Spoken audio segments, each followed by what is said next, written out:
Hi, this is Paul Battaglia. This is section 1.4. Students now come into 1.4 having completed lessons in 1.2 and 1.3. We always talk about students being able to demonstrate their knowledge in four ways: graphically, numerically, analytically, and verbally.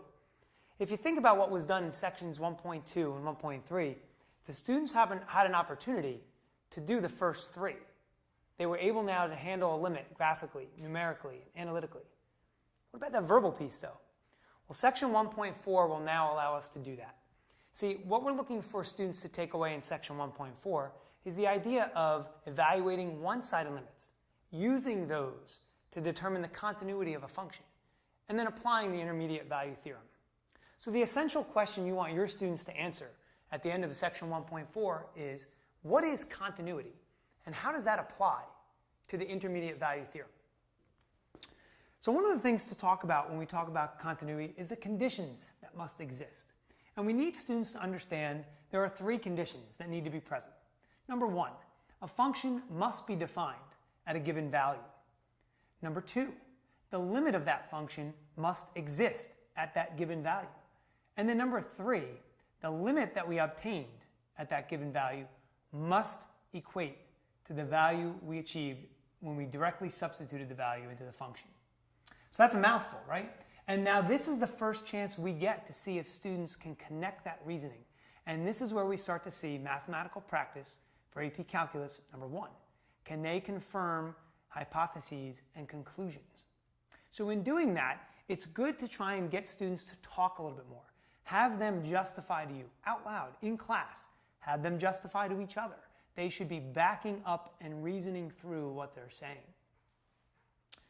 Here's a challenge you might want to run by your students.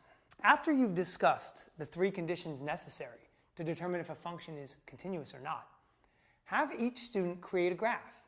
And what you're looking for on that graph are three distinct places where the graph destroys each specific condition for continuity.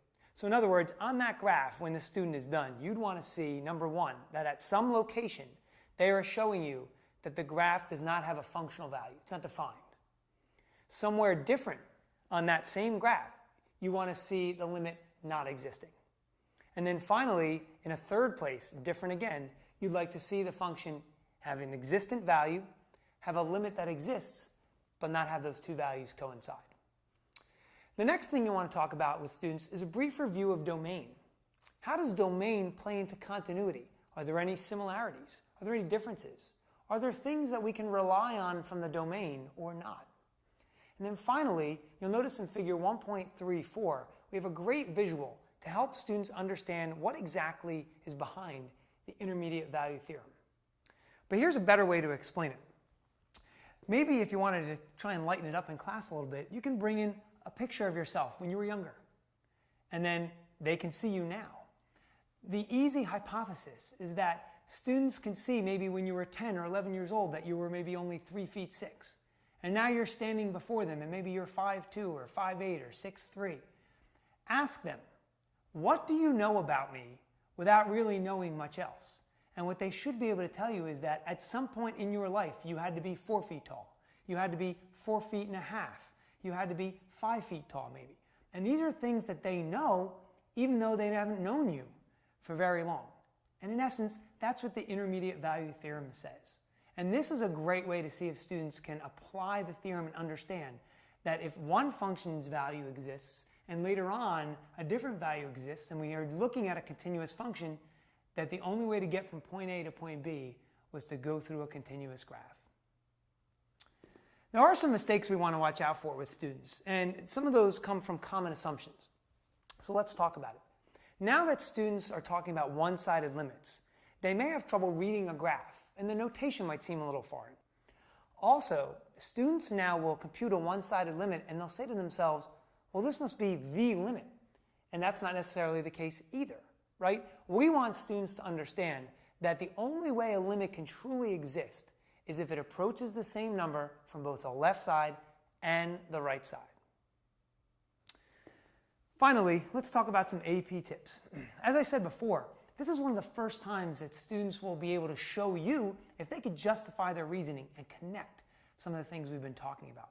So what we want to do is we want to give them an opportunity to do that. There's really no better way to do that if you really want to challenge your students than to look at exercise 127 in this section. That specific exercise asks students to find values that would make function continuous. And it deals also with some algebra in there. There's a system of equations lurking in there. So when we really get into the problem, you'll be able to see if students are having a problem with the algebra or is it the calculus. I hope these tips have been helpful. I'm sure you'll find much success in section 1.4.